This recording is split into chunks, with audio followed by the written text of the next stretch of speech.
Haleluya, puji Tuhan, salam sejahtera Bapak Ibu. Haleluya, haleluya, hari ini kita menikmati damai sejahtera Tuhan. Meskipun mungkin keadaan, kondisi kita tidak menyenangkan, tapi kita sangat bersyukur di tengah-tengah kehidupan kita yang setiap waktu itu tidak menentu, bisa berubah-ubah. Kadang kita bisa merasakan damai sejahtera, tidak ada apa-apa di satu hari kehidupan kita, namun kadang-kadang di luar pemikiran kita.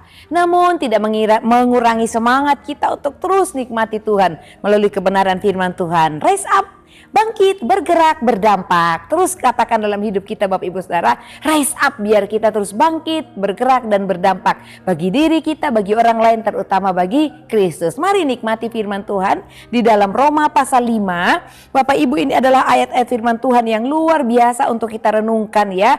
Ayat demi ayat dari ayat 1 sampai ayat 21. Kita akan membaca bersama-sama dan saya bacakan dua ayat Bapak Ibu Saudara, ayat 9 dan ayat 10 yang berkata demikian. Lebih-lebih karena kita sekarang telah dibenarkan oleh darahnya, kita pasti akan diselamatkan dari murka Allah.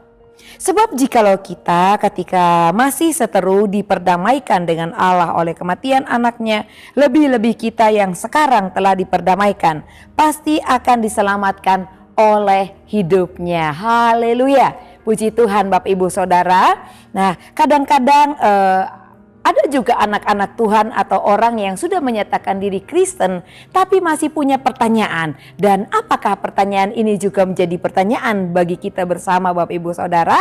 Nah, pertanyaannya adalah, pernahkah Bapak Ibu Saudara berpikir bagaimana mungkin saya atau kita semua bisa selamat, atau bagaimana cara Allah melakukan keselamatan itu dalam kehidupan kita? Nah, kadang-kadang orang yang berpikir secara logika memiliki pertanyaan yang sama ya. Bagaimana mungkin saya bisa diselamatkan? Bagaimana mungkin saya bisa percaya itu semua kabar yang dijelaskan dalam Alkitab? Nah, Bapak Ibu yang diberkati Tuhan, untuk memberikan kita keyakinan yang pasti bahwa kita pasti diselamatkan oleh karena kita percaya kepada pribadi juru selamat kita, yaitu Tuhan Yesus Kristus. Ya, kadang-kadang orang bertanya, bagaimana mungkin, bagaimana caranya, karena mungkin mereka tidak menyaksikan kematian Yesus di Golgota. Oleh karena itu di ayat 9 sampai ayat 10 dikatakan ya, bahwa ada dua hal, bahkan tiga hal, bahkan banyak sebetulnya yang kita bisa pelajari dari ayat tersebut.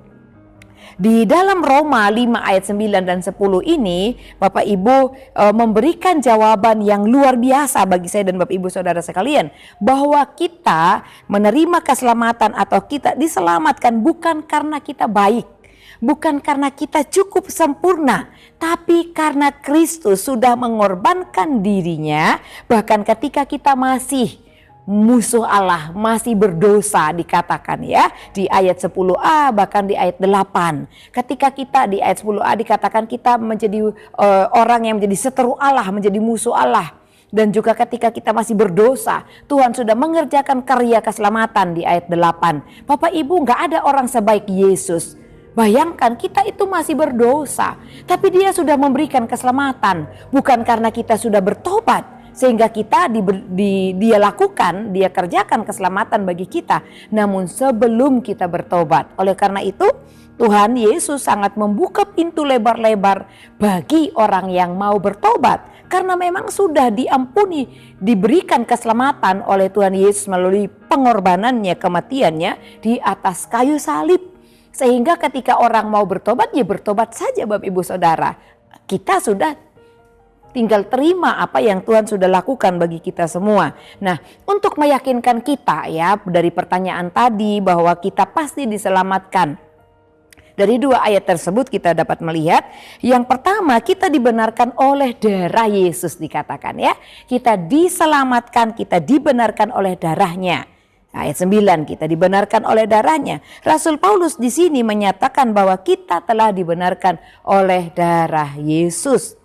Darah yang suci, darah yang kudus mengalir untuk menutup dosa kita. Bukan hanya menutup, tapi membersihkan dosa kita. Dan bersih, suci kembali, dibenarkan, dilayakkan untuk menerima keselamatan dari Tuhan. Dan untuk juga dapat bersekutu kembali, bersatu dengan pribadi Allah, menikmati Allah dalam kehidupan kita Bapak Ibu. Tanpa kita menikmati Allah, susah adanya hidup ini Bapak Ibu. Hari-hari ini ada banyak kesusahan, kesulitan. Kadang kita sudah hidup benar, tapi kondisi keadaan atau orang lain, atau karena ulah orang lain di tempat kerja dan lain sebagainya, berdampak bagi kita. Sehingga kadang-kadang seakan-akan gak ada damai sejahtera. Bahkan mungkin kita menangis oleh karena hal-hal yang tidak mengenakkan dan tidak seharusnya itu terjadi.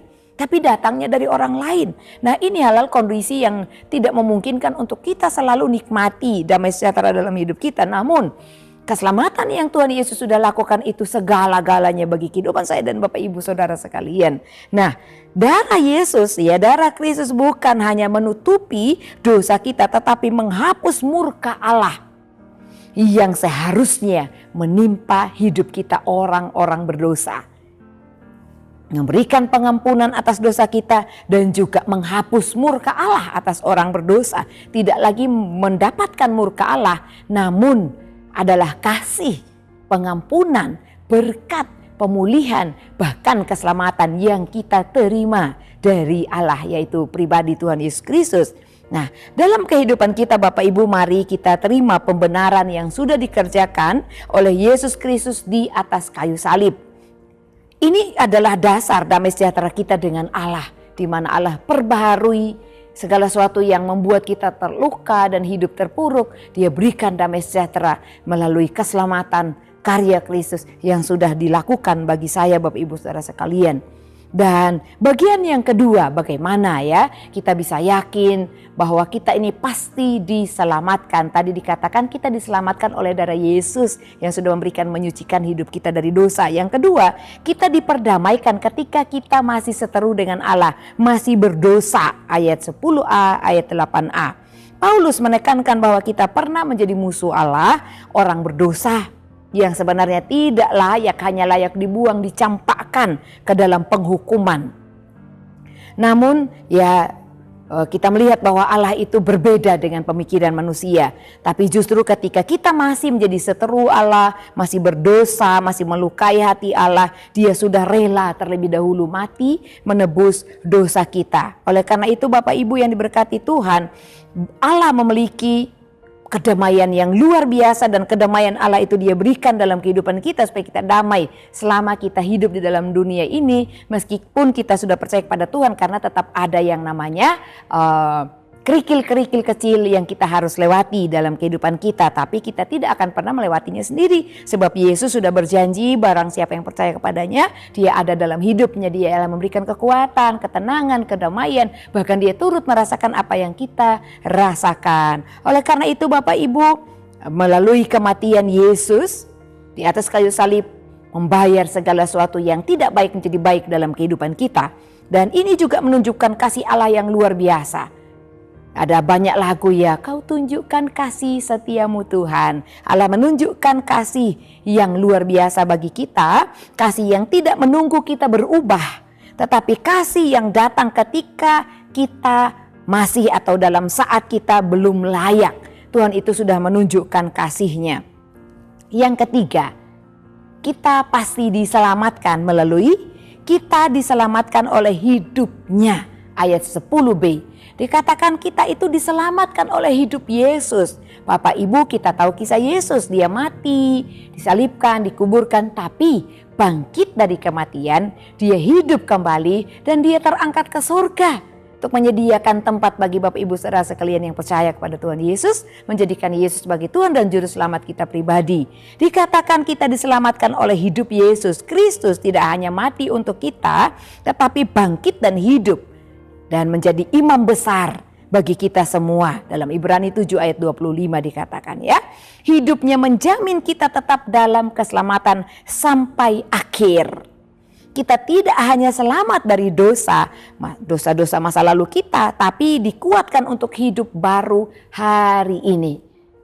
Ini yang kita perlu merasakan damai sejahtera dan sukacita dari Tuhan Bapak Ibu, bahwa Tuhan itu ya memberikan kita kekuatan untuk hidup baru hari ini. Setiap hari kita katakan, saya hidup baru untuk hari ini. Saya hidup baru di hari yang baru, atau saya hidup baru di hari ini.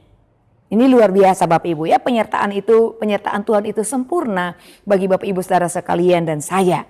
Dan hidup Yesus, hidupnya menjamin kita tetap dalam keselamatan sampai akhir. Puji Tuhan. Dan dalam bagian aplikasi yang ketiga ya, kita tidak sendirian dalam perjalanan hidup kita Bapak Ibu ya. Kita punya iman di dalam Kristus, dan ketika kita beriman kepada Dia, Roh Allah, Roh Kudus menyertai kehidupan kita, selalu memberikan kita jalan keluar menghadapi perjalanan hidup yang tidak baik-baik saja ketika kita beriman kepada Kristus. Dan Kristus yang hidup juga menyertai kita setiap waktu, setiap detik. Dikatakan dalam firman Tuhan bahwa tidak sekali-kali Dia meninggalkan kita, membiarkan kita sendirian. Tetapi Dia memberikan kekuatan untuk bertahan. Dia memberikan kekuatan untuk berubah. Dia memberikan kekuatan untuk kita bertumbuh di dalam Kristus. Rise up itu adalah bangkit. Bergerak berdampak artinya bertumbuh Bapak Ibu ya. Orang bergerak itu orang yang bertumbuh, mau meninggalkan zona nyamannya. Bagian penutup atau aplikasi dari keseluruhan yang kita pelajari melalui firman Tuhan, ya, mengingatkan kembali lagi, kita ulangi Bapak Ibu, Roma 5 ayat 9 ya, menunjukkan keselamatan yang lengkap bagi kita. Kita dibenarkan oleh darahnya dan masa lalu kita ditebus. Dan bagian yang kedua, kita diperdamaikan dengan Allah. Masa depan kita terjamin. Oleh karena itu, mari kita mengucap syukur kepada Tuhan karena kita diperdamaikan dan hubungan kita dipulihkan ya. Kita diperdamaikan dengan Allah, hubungan kita dipulihkan kembali. Puji Tuhan Bapak Ibu yang diberkati oleh Tuhan. Allah kita adalah Allah yang heran, Allah kita adalah Allah yang luar biasa. Oleh karena itu, apakah kita ya masih seperti musuh, atau kita sudah mengalami perdamaian dengan Allah? Atau hari ini ya Bapak Ibu, mari kita jangan ragu untuk mendekat kepada Allah. Dia yang telah melakukan segalanya, menghapus dosa kita, memulihkan hubungan kita dengan Allah, dan memberikan hidup yang baru bagi kita. Dan kita nikmati kemuliaan Allah, kehadiran Allah setiap waktu, setiap saat dalam kehidupan kita sampai akhir hidup kita. Kita tetap menerima keselamatan, dan pasti keselamatan itu diberikan bagi setiap orang yang percaya kepada Tuhan dan mau hidup baru setiap hari. Puji Tuhan, Tuhan Yesus memberkati Bapak Ibu yang diberkati oleh Tuhan. Bagi Bapak Ibu Saudara yang terus setia mengikuti Renungan 79, kiranya dapat menjadi berkat kita bersama-sama. Bagi Bapak Ibu Saudara yang ingin didoakan untuk pokok doa tertentu, atau ingin menceritakan kesaksian baik pemulihan, masalah keluarga, mujizat, atau banyak hal yang Bapak Ibu alami, mari dapat Bapak Ibu salurkan melalui chat WhatsApp di nomor 081327420088. Puji Tuhan, mari kita mengucap syukur di dalam doa. Haleluya. Terima kasih Bapa yang mulia, Allah yang sungguh mengasihi kehidupan kami. Kami sangat berterima kasih kepadamu Tuhan, Allah yang berkemurahan, dan kemurahan-Mu itu lebih dari hidup kami. Kasih setiamu, kasih karuniamu nyata atas hidup kami. Kami mengucap syukur Tuhan, Engkau sudah menebus kami, dan pasti diselamatkan karena Engkaulah keselamatan kami ya Yesus Kristus. Kiranya Allah mengasihani keluarga GPD El Shaddai Magelang dan memberkati keluarga GPD El Shaddai Magelang. Kiranya Engkau menyinari keluarga GPD El Shaddai Magelang dengan wajah-Mu, supaya jalan-Mu dikenal di bumi dan keselamatan-Mu di antara segala bangsa. Dalam nama Tuhan Yesus Kristus kami berdoa. Haleluya. Amin.